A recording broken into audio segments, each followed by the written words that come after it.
What's up, design family, and welcome back to another episode of Fittdesign TV. So glad to have you back on the channel. On today's episode, I'll be running you guys through my top 5 hallmarks of a quality suit jacket. A suit jacket is an investment, and honestly one that if you make the right decision is going to keep paying dividends for years and years to come. With so many different options out there, with so many different selections at your fingertips, how do you make the right decision? How do you spend your money in the right place? I'm an absolute firm believer in the power of spending a little bit more money on a quality item and having that pay dividends long term, as opposed to skimping on early on, spending a little bit less and ultimately having to go through the headache of renewing this jacket or renewing the piece season after season. At the end of the day, you want something that is going to stand the test of time. And if it's a quality piece and one that is styled in the right way, honestly, you're going to want to wear it as if it was the first time you've worn the piece time and time again. On this episode, I'm going to give you guys my top 5 foolproof tips and tricks in terms of what to look for in terms of creating and curating what a quality suit jacket looks like and feels like.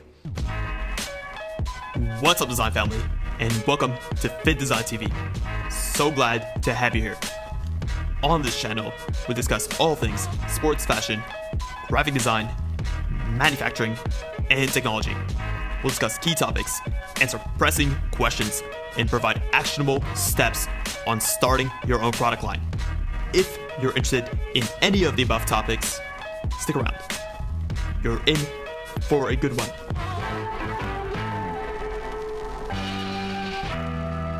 Number 1 on our list, and this is absolutely one of the most crucial points to follow, is the fit. You can buy the best suit jacket, one of the highest quality suit jackets, but if it doesn't fit correctly, honestly, all of that is to no avail. You need to make sure that the fit is correct. There are a ton of off-the-rack options, but an off-the-rack option uses a standardized pattern set, and with something that is a layered construction, like a suit jacket, something you're going to be using on a day-to-day basis in a variety of scenarios. Getting the wrong fit can make even the highest quality suit jacket seem extremely cheap. So make sure at the very minimum that you're getting your suit jackets tailored to your fit. So you're picking an off-the-rack size that is suited to you. Make sure that the shoulders are going to fit correctly, because that is one of the toughest parts to tailor. Or if you can afford it, go for a made to measure, or if you have the budget for it and you're willing to spend, go for a completely bespoke suit jacket experience.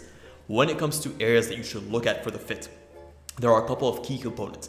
Number 1 is going to be the sleeve length. When you're sitting or standing in the correct posture, you want to make sure that the sleeve length of your jacket hits around 1/4 of an inch to 3/8 of an inch above your wrist line. We also mentioned the shoulder. This is something that you cannot get tailored after the fact. So at least make sure that your shoulder is hitting at the correct portion. You want to make sure that your shoulder is hitting right around the sort of fullest part or just before the fullest part of your deltoid. This is going to help create a very masculine and appealing looking frame to the jacket. When it comes to the length of jacket, none of those jackets that cut right at the middle of the rear. I think that creates a disproportion in terms of your frame and your overall sort of stature. You want to make sure that you have a jacket that looks elegant, looks timeless, and has a bit of classical appeal to it. This is going to come from having a jacket that hits right under the rear line, and this is just going to help to elongate your torso and help you stand more upright with more dominance and more sort of stature. Lastly is going to be the drape of the back. This one is a hallmark of an expertly cut suit. Make sure that you don't have any excess wrinkling on the back and that everything flows beautifully and absolutely nicely. Number 2 on our list is the fabric of the outer shell layer. When it comes to a suit construction, you typically have an outer shell lining and an inner shell lining. Then you do have inner linings, which can be half canvas, full canvas, but we'll get to that in a later part of this episode. The quality of a suit can be determined by the hand feel and the hand touch of the fabric. You definitely want to go for an outer shell layer that is made out of 100% pure wool. Some of the best areas of the world to get wool are going to be Australia, New Zealand. Italy is extremely well known for creating quality wools and weaving them, and mills in Italy have been doing it for hundreds and hundreds of years and have amassed a ton of knowledge and passion behind that feedback and that creation. So make sure you're going for a 100% wool outer shell construction. A lot of modern suit makers, and these are going to be the fast fashion brands like H&M, Zara, are going to add polyester to their wool constructions. my recommendation would be stay away from a polyester-based wool construction at all costs. Even if it does initially feel quite quality, it's not going to hold up long term. A jacket at the end of the day is going to be an investment. You want to put your money into something that you know once you dry clean or press is going to stand the ability and it's going to be something you can wear time and time again. Polyester in general is going to make a fabric that is less drapeable. It's not going to have that classic wool drape, and at the same time it's just going to be tougher to maintain and care for long term. Also, you are going to lose a measure of breathability by adding these synthetic fibers in. You may benefit from getting a more modern shine finish to the fabric, but in general, I think the benefits are far outweighed by the drawbacks. When it comes to the quality of the wool, yes, different parts of the world are going to have different quality wools, and no two wool makers or wool mills are going to create the same quality fabric. You can look at the super hundreds or the super numbers of a wool. Typically, when it comes to the super hundreds number, the higher the number, the finer the wool. But there's a cap to that. And at the same time, different mills are going to have different super 100s or super 100 numbers specifications. So a super 150 from Barbarius is going to be a little bit different than a super 150 from another maker. So do bear that in mind and only compare within the same mills. Also, you don't need to go for extremely high super 100 numbers. So you don't need something higher than a super 180, specifically for the fact that the higher the number, the finer the wool, the more delicate it's going to be. So definitely stick to between 120 and 150 and you're going to get a beautiful, a super silky and a super smooth fabric that you're going to love wearing, you're going to feel extremely comfortable in. Number 3 on our list is going to be the quality of the lining. We've already mentioned that a good suit jacket has an outer shell and an inner shell. We've also mentioned that an outer shell should typically be made out of 100% wool, but when it comes to the inner lining, where do we go from here? Most quality suit makers are going to use semi-synthetic fibers such as rayon on the inner shell lining, or if you can afford it, you can ask for something like copra. But you definitely want to steer clear of highly synthetic or like fully synthetic linings like polyester, for the simple reason that these are extremely non-breathable, are going to create a jacket that's just not comfortable to wear. What's the purpose of having a high quality Xenia wool fabric on the outer shell but skimping on the inner shell? And a lot of these fast fashion makers are going to skimp on the inner lining. Definitely make sure that you pay just as close attention to the inner lining of the fabric, because let's face it, that's actually what touches your skin most of the day. So make sure you're selecting the right option for you, a breathable semi-synthetic fiber at the very least, and something that you're going to feel comfortable and cool in and day out. Number 4 is going to be the stitching, and this is a bit of a nuanced sort of appeal. When it comes to stitching, you have 3 key types of stitch suits. The first one is going to be a fully hand-stitched suit where all of the stitching is done by hand.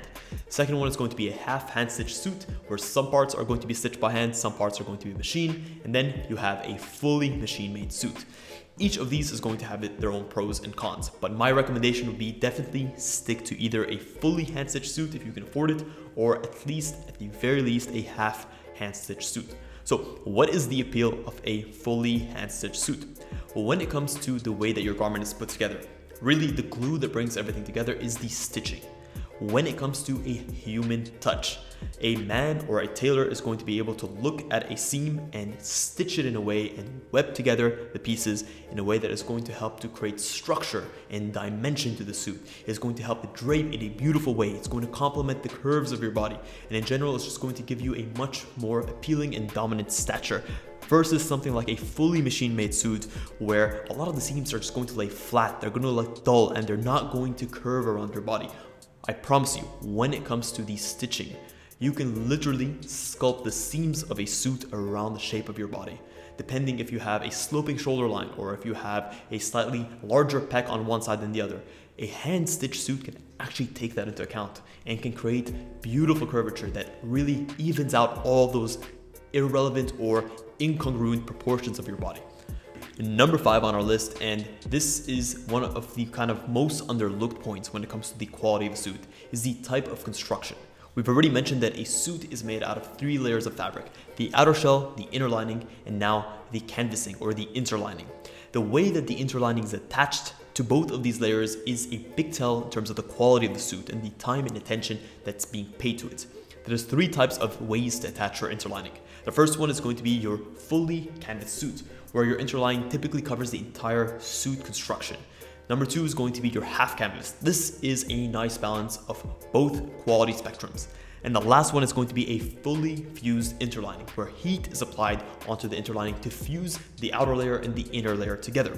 This one is the fastest and most efficient mode of doing it, but it is by far one of the cheapest ways of doing it.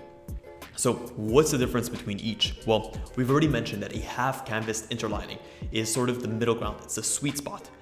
It's attached using a traditional sort of bespoke handmade way, where you grab your horsehair, which is your interlining, which provides depth and structure to the fabric between the outer and inner layers, and it's attached using blind catch stitching between both layers.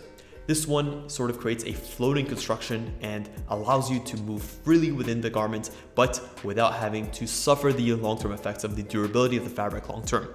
When it comes to a fully canvas construction, here, no expense is spared, and the entire suit jacket is beautifully canvassed and just gives the suit jacket a much more structured drape, and a drape that looks a lot more appealing and dominant overall, but it is a lot more expensive. You should definitely avoid fusing or fully fused jacket linings at all costs, specifically for the reason of their long-term durability. When it comes to these linings, their purpose is to bring structure and a three-dimensionality to the fabric. Your idea should be, you want a suit jacket that gives you proportions, that builds out the parts of you that you want to accentuate the most, and sort of eliminates the parts of you that are incongruent side to side. A jacket that's supposed to look more symmetrical, or is meant to remove the asymmetry of your body and make you look a lot more proportional. So a fully fused construction, although is a lot cheaper to make, is not going to bring that 3D effect. It's just going to create more of a two-dimensional look and just going to thicken up the fabric. Well guys, that is it. That is a wrap on this episode. Hopefully by now you have a much better understanding of what constitutes a good quality suit jacket. To recap quickly, there are 5 key points that you should be looking at when assessing whether or not a jacket is the right option for you. The first one is going to be the fit. Making sure you get the right fit is paramount. 2, the fabric of the outer shell construction, stick to wool. 3, the fabric of the inner lining shell construction. You want to make sure that you're going for a breathable, semi-synthetic fabric, one that's going to be both durable and comfortable to wear day in and day out. 4 is going to be the stitching. Going for at least a half hand-stitched construction is going to be the best option for you to create drape and structure to the jacket. And lastly is the quality of the interlining. You want to go for at least for a half canvas floating interlining, specifically for long-term durability and to give your garment that appealing 3D effect. Guys, let me know if you disagree or if you completely agree with any of the points below, and let me know what other menswear topics you want us to cover in future videos. Also, consider subscribing to our channel. We have a ton of different types of videos where we go through more technical things regarding graphic design, fashion design, production, manufacturing, and logistics, and we have more style tips and tricks specifically for the modern man that wants to dress better. If you guys enjoyed this video, please consider smashing a massive thumbs up. It really does help us out and keeps us in the loop and keeps us wanting to create more of this content for you. Guys, thank you so much for tuning in to this episode of Fittdesign TV. Until next week's episode, stay awesome.